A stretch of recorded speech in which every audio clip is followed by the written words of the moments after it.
बहुत समय पहले की बात है। भरतपुर राज्य का राजकुमार मोहक सिंह एक दिन अपने घोड़े के साथ वन विहार के लिए निकला। वन में उसे एक बहुत ही खूबसूरत हिरन दिखाई दिया। राजकुमार सोच रहा था, कहीं यह हिरन किसी शिकारी के हाथ न लग जाए। तभी अचानक से वह हिरन तेज दौड़कर कहीं दूर निकल गया। राजकुमार उसे ढूंढता हुआ वन में बहुत दूर आ गया। वहाँ उसने कुछ पक्षियों को आपस में बात करते हुए सुना। अरे मैंने आज राजकुमारी पद्मिनी को देखा। वो बहुत सुंदर हैं। मैंने उनके जैसी सुंदरी और कोई नहीं देखी। क्या वास्तव में राजकुमारी पद्मिनी इतनी सुंदर हैं कि उनके जैसा और कोई नहीं है? पर तुमने उन्हें कहाँ देखा? आज मैं उड़ता हुआ बहुत दूर चला गया था। वह अपने बगीचे में पक्षियों को दाना खिला रही थीं। राजकुमार पक्षियों से पूछने ही वाला था कि राजकुमारी पद्मिनी कौन है, लेकिन तभी सारे पक्षी वहां से उड़ गए। राजकुमार मोहक सिंह अपने महल में वापस लौट आया और अपनी माताश्री से पूछा। माताश्री, राजकुमारी पद्मिनी कौन है? क्या आप उन्हें जानती हैं? नहीं पुत्र मोहक, मैंने राजकुमारी पद्मिनी का नाम नहीं सुना है। मुझे उनके विषय में कोई जानकारी नहीं है। पर पुत्र, तुम यह सब क्यों पूछ रहे हो? माताश्री, मैं आज वन विहार करने गया था। वहाँ पेड़ पर बैठे कुछ पक्षी राजकुमारी पद्मिनी की सुंदरता पर चर्चा कर रहे थे। उसी समय राजकुमार मोहक सिंह के पिताश्री महाराज विक्रम सिंह वहां आ जाते हैं। क्या हुआ? किस विषय में चर्चा हो रही है माता और पुत्र में? तनिक हमें भी तो बताइए। राजकुमार ने अपने पिताश्री से भी राजकुमारी पद्मिनी के विषय में पूछा, लेकिन उन्हें भी इस विषय में कुछ ज्ञात नहीं था। राजकुमार तो बस एक ही बात की रट लगाए हुए था कि उसे राजकुमारी पद्मिनी को देखना है। उसने अपने माता पिता से आज्ञा ली और अकेले ही राजकुमारी पद्मिनी की खोज में निकल पड़ा। जंगल में बहुत दूर जाने पर उसे किसी के कराने की आवाज़ सुनाई दी।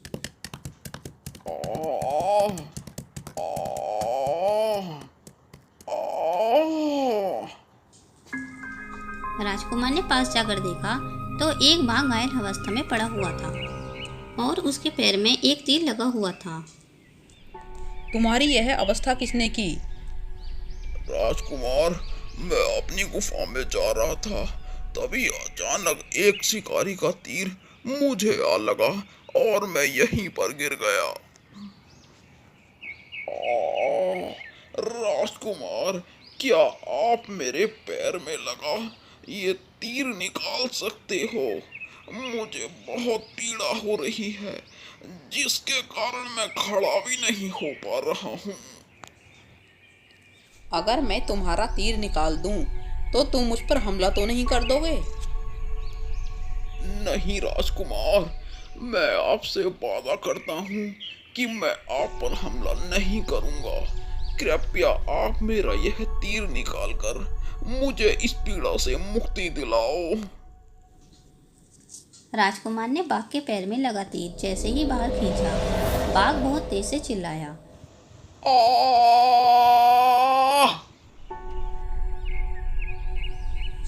उसके चिल्लाने की आवाज़ सुनकर बाघिन वहां आ गई।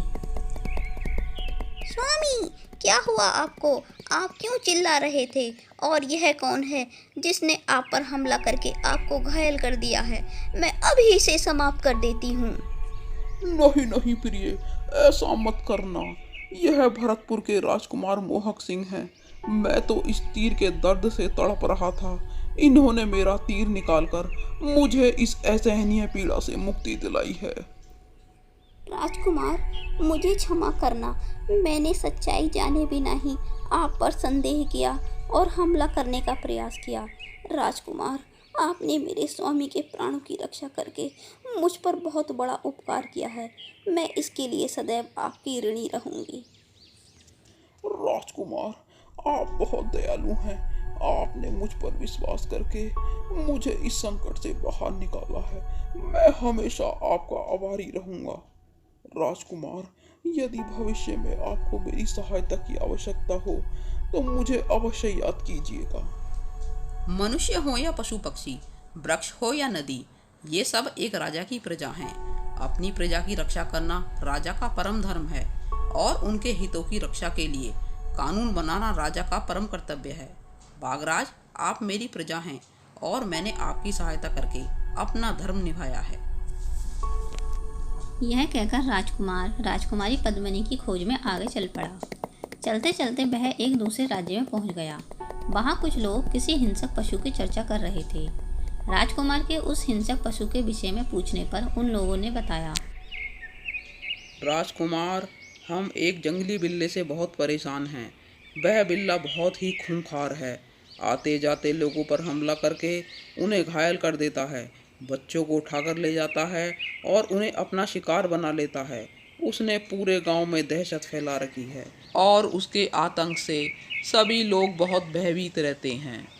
इस राज्य के राजा ने इस भयंकर समस्या का कोई हल नहीं निकाला। महाराज ने कई बार उस बिल्ले को पकड़ने के लिए योजना बनाई, लेकिन वह बिल्ला हर बार चकमा देकर भाग जाता है। राजकुमार, सभी लोग उस बिल्ले के कारण बहुत डर डर कर जी रहे हैं। ईश्वर जाने कब उस बिल्ले से मुक्ति दिलाएंगे।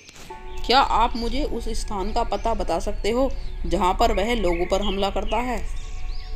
राजकुमार, वैसे तो उसका कोई निश्चित स्थान नहीं है, परंतु यहाँ से बहुत दूर जंगल में वह एक बड़े से पेड़ के इर्द गिर्द देखा गया है और वहीं पर वह लोगों पर हमला करता है।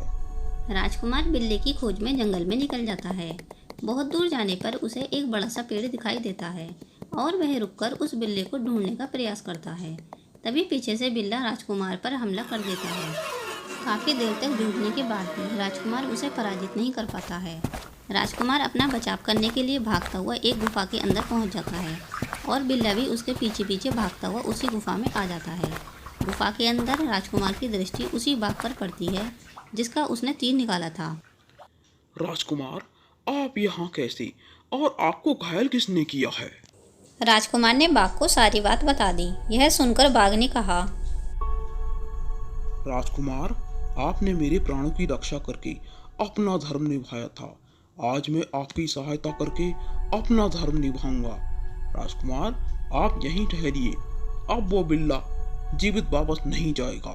हाँ राजकुमार, हम आपकी सहायता करके अपना ऋण चुकाएंगे। बाघ और बाघिन उस बिल्ले पर टूट पड़ते हैं और उसे समाप्त कर देते हैं।